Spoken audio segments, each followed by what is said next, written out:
Pemirsa, seorang warga Vietnam ABK kapal kargo berbendera Panama terluka parah akibat terkena tembakan airgun kompresor kapal saat sedang diperbaiki. Akibatnya tangan kanan korban mengalami patah tulang dan pendarahan.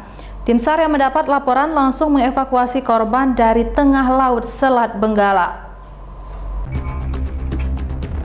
Beginilah proses evakuasi korban ABK warga Vietnam Don Phang Hong, 36 tahun, ABK kapal kargo MV Glory Prosperity berbendera Panama.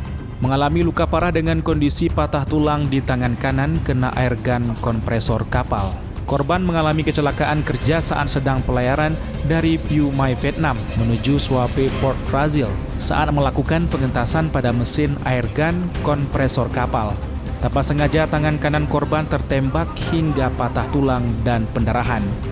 Usai mendapat laporan, tim SAR Banda Aceh langsung melakukan evakuasi korban tengah malam dan berhasil dibawa ke daratan Aceh pada pukul 2.30 waktu Indonesia Barat Kamis dini hari untuk ditangani secara medis. Fatur Rahman mengatakan tangan kanan korban mengalami patah tulang akibat kecelakaan kerja. Korban berhasil dievakuasi dari tengah laut dini hari tadi dan langsung dibawa ke RSUD ZA untuk dilakukan penanganan medis.